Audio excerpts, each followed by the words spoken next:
Tentu silahkan cari cek lagi videonya, insya Allah ada. Nah, jadi gangguan gaib ini sebenarnya ada empat. Yang pertama yaitu gangguan atau bisikan korin.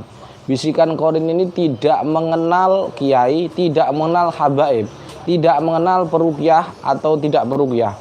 Semua orang terkena bisikan korin. Sebagaimana Rasulullah Shallallahu Alaihi Wasallam mengatakan, ma minkum min ahadin illa wa qad wukila bihi qarinuhu minal jinni wa qarinuhu minal malaikah.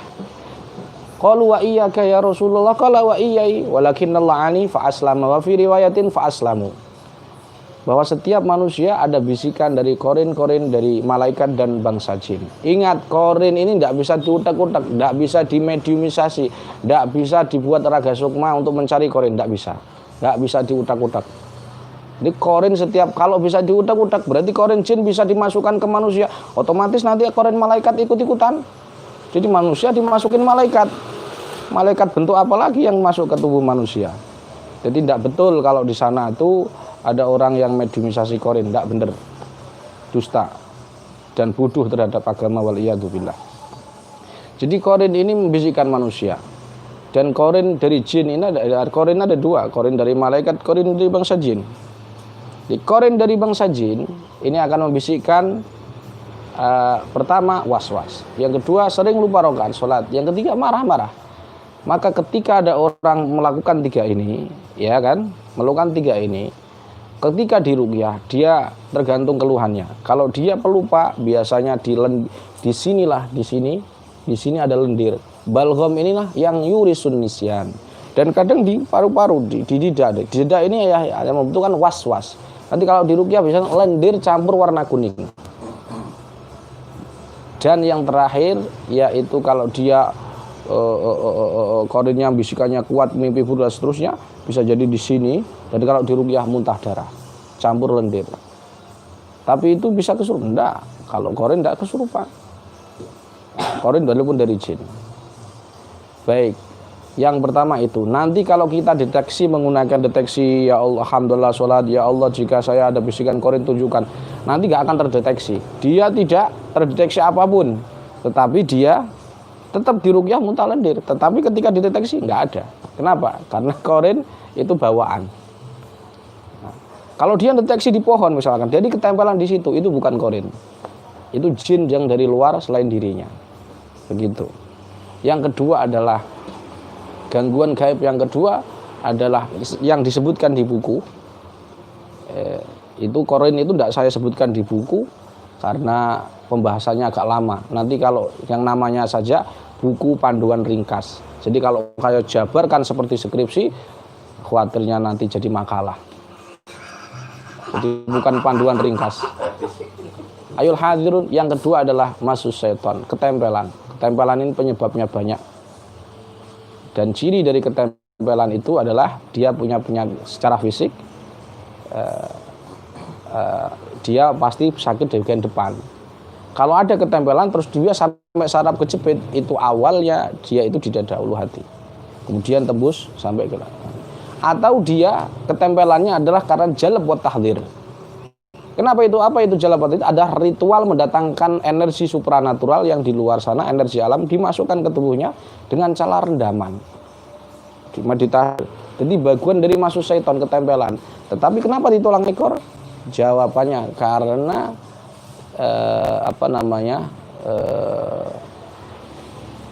dia merendam di air dan dia sembunyi di tulang ekor. Ayul hadirun itu masuk setan. Jadi cenderung, tapi kebanyakan pada umumnya adalah karena faktor kesempelan. Rumus dari ketempelan adalah ini yang terbaru ya, rumus terbaru, kalian nggak perlu pelatihan 300.000. Ini gratis dengan melihat YouTube saya, cukup kalian nempel di wifi sekolah tetangga kalian. Seperti yang nonton film video YouTube saya di sekitar saya ini, dia pasti nempel di wifi-nya yang punya rumah. Jadi sekali lagi, teori untuk ketempelan adalah sampah dan lalat. Ini belum saya jelaskan ke pelatihan yang alumni 2017 seperti Ki Gentong Kusumo, itu belum tahu. Jadi rumusnya adalah sampah dan lalat. Selama masih ada sampah dalam tubuhnya, maka lalat tidak akan pernah tetap hinggap. Itu rumus terbaru. Kata kuncinya itu. Nah, sampahnya apa? Marah, sedih, takut, dan ghaflah. Yang paling sulit adalah ghaflah. Misalkan orang ketempelan, ketika dia ziarah kubur, ketempelan kuntilanak, kemudian tidak sembuh-sembuh, diruqyah terus, kesurupan terus, karena ada sampahnya. Begitu. Dan sampah yang paling kuat yaitu ghaflah kepada Allah. Apa itu ghaflah? Ghaflah itu lalai kepada Allah, tidak berdoa dan seterusnya. Misalkan dia tidur tidak pakai doa, atau makan nggak pakai minum tidak pakai doa dan seterusnya. Atau ketika malam Jumat dia tidak lupa membaca doa Allahumma barik lana fima razaqna wa qina adzabannar. Atau bisa jadi Allahumma jannibna, lupa juga. Yang selanjutnya yaitu sihir. Sihir itu adalah rumusnya yang terbaru, yaitu tower dan HP. Selama ada tower sihir, tower itu adalah media santet. Ini perlu diketahui panjenengan semua dimanapun kaum muslimin dimanapun berada. Sihir itu tidak ada yang sakti. Sekali lagi, dukun juga tidak ada yang sakti. Kalau tahu rumusnya, teorinya, tahu kaidahnya, tidak ada yang sakti. Kenapa? Apa buktinya bahwa dukun itu tidak sakti? Karena dukun itu harus pakai media. Cok bakal. Di sini ada orang yang saya tahu. Cok bakal, ubo rampe, dan seterusnya. Dia nyantet harus pakai foto dan seterusnya. Pakai media. Jadi itu bukti bahwa ketika orang itu nggak bisa dikatakan sakti kecuali dia nggak pakai media. Nah, dukun nggak bisa. Dukun pasti pakai media. Itu bukti bahwa dukun nggak ada yang sakti sebenarnya. Nah, kalau santet pengen sembuh, maka temukan dulu towernya. Towernya ditemukan. Jadi rumus dari kasus sihir adalah tower dan HP. Selama ada towernya, HP terus mengeluarkan sinyal. HP itu adalah implementasi atau implementasi dari khodam jin. Tower adalah media santet. Nah, selama media santet belum ditemukan, maka khodam, yakni HP-HP-nya akan muncul. Ada orang bertanya, Gus, saya ini kasus sihir Gus, tapi nggak ada towernya. Ya keliru, pasti bukan sihir itu. Yang namanya sihir pasti ada towernya. Cuman towernya ada dua, ada tower luar, tower dalam. Buhul luar, buhul dalam. Luar pun ada dua, buhul yang kasat mata, buhul yang tidak kasat mata. Dan itu pun bisa diilmiahkan. Apa itu buhul dalam? Misalkan buhul dalam, buhul yang diminum langsung masuk ke tubuh. Buhul luar yaitu buhul semisal tanah kuburan. Tanah kuburan itu buhul jenis luar dan tidak kasat mata. Ada yang kasat mata? Ada. Keris, senggol modot, semar mesem, atau jenglot atau apapun. Itu namanya sihir buhul luar yang kasat mata. Yang tidak kasat mata, media foto. Contoh, media foto nanti lewat angin. Tanah kuburan tidak ada kasatnya, tapi tetap ada buhulnya. Jadi kasus sihir tidak mungkin terjadi kecuali ada buhulnya. Mana dalilnya? Dalilnya adalah ketika Rasulullah SAW tersihir oleh Labib bin Al-Asam, orang Yahudi. Beliau Rasulullah kena sihir dengan menggunakan bekas rambut, dan jinnya tentu nanti sihirnya melalui elemen angin. Jadi perlu diketahui, sihir itu adalah a'radul basyariyah. Dia penyakit biasa. Tidak bisa dikatakan orang yang kesihir itu orang yang gak pernah sholat dan sebagainya. Keliru. Kalau dikatakan demikian, bagaimana dengan Rasulullah? Bagaimana dengan kiai-kiai yang terkena sihir? Jangan dikira orang peruqyah anti sihir. Gak ada yang anti sihir. Peruqyah juga punya keran santet. Juga semuanya.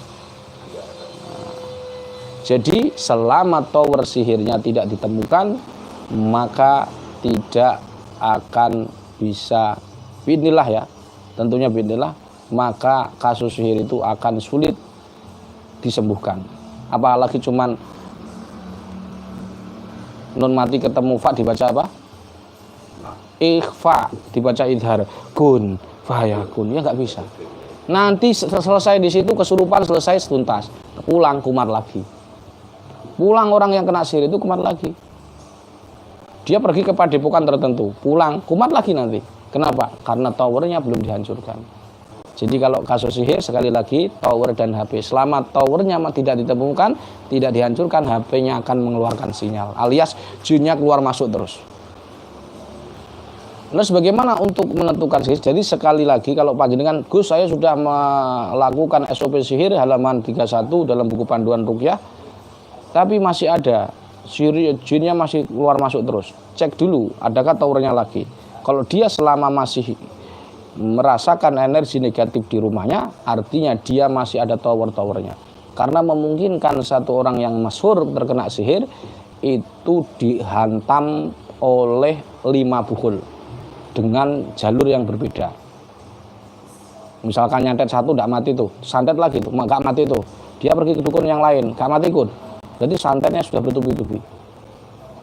Nah itu, jadi selama tower-towernya belum ketemu nggak akan sembuh. Yang ketiga, ain. Ain adalah rumusnya saklar dan lampu.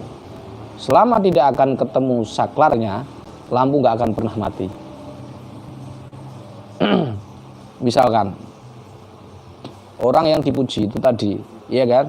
Dia nggak ngerti siapa yang memuji dia, yang membuat benjolan di lehernya, yang membuat hidrosipalus dia.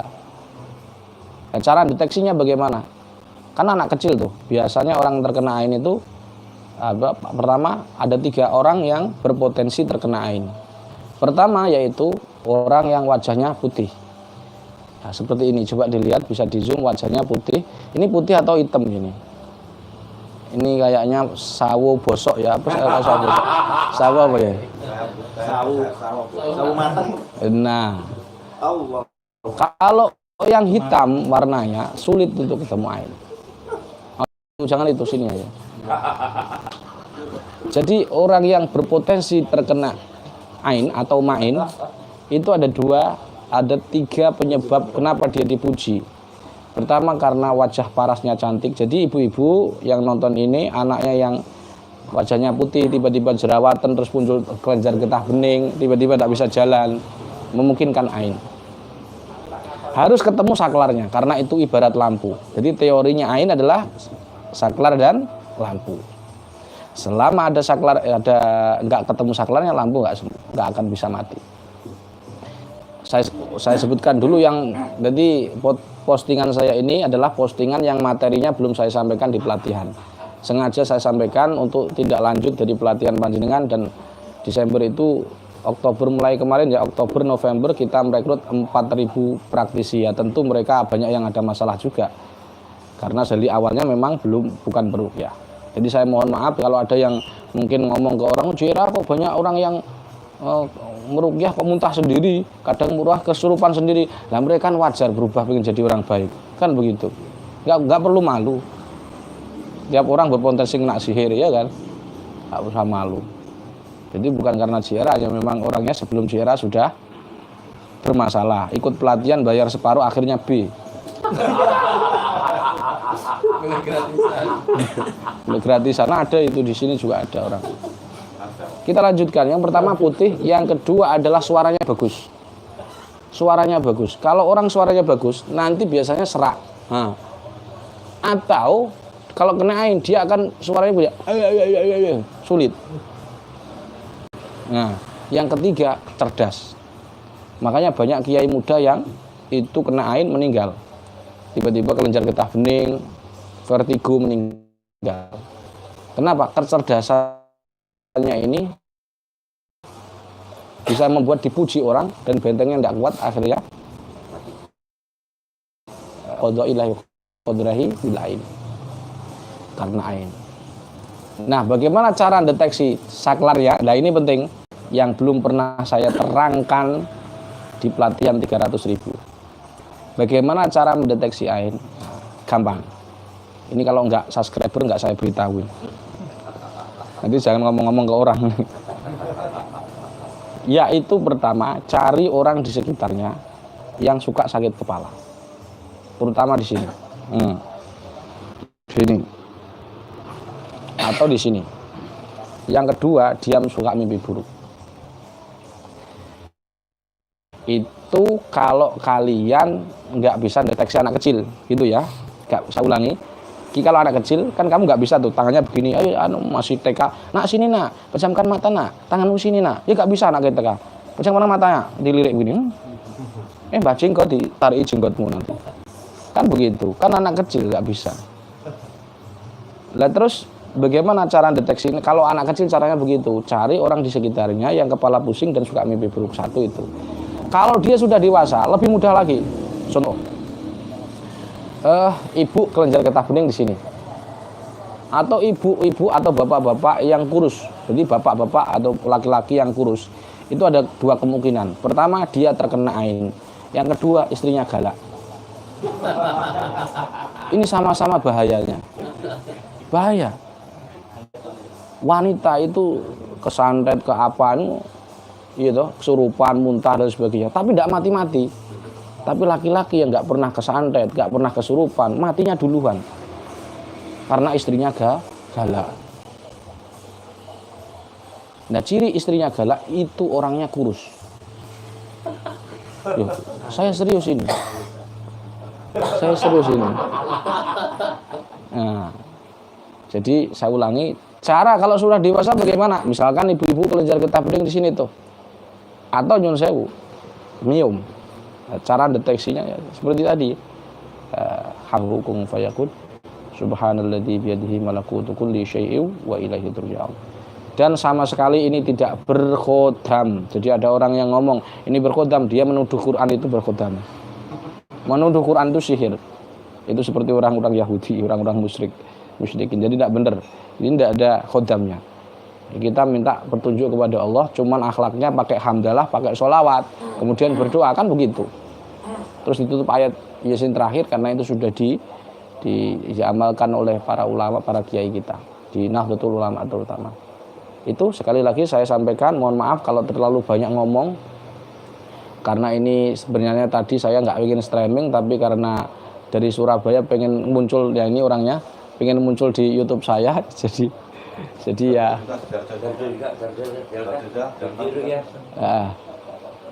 Ya biar nyeneng wong desa wis ben. Aku wis numpang tenar. Jadi saya di sini tidak ada lain, saya tidak cari subscriber, viewer ada sudah. Saya cuman idkhalus surur kepada orang-orang kampungan. Maaf enggak, bukan kampungan sih. Primitif. Tidak cuma guyon. Jadi itu khalus surur. Jadi demikian, mudah-mudahan bermanfaat. Sekali lagi saya ulangi, kalau ketempelan, kalau korin itu nggak ada rumusnya. Korin sering-sering wa may ya'shu an dzikir rahman nuqayyid lahu syaitanan fa huwa lahu qarin. Sering dikir aja solusinya. Yang kedua, gangguan ketempelan, rumusnya sampah dan lalat atau bangkai dan lawat. Jadi bangkai dan lalat. Jadi nek ngomong bangkai jangan lihat saya. Bangkai dan lalat. Yang ketiga adalah sihir. Sihir itu rumusnya tower dan HP.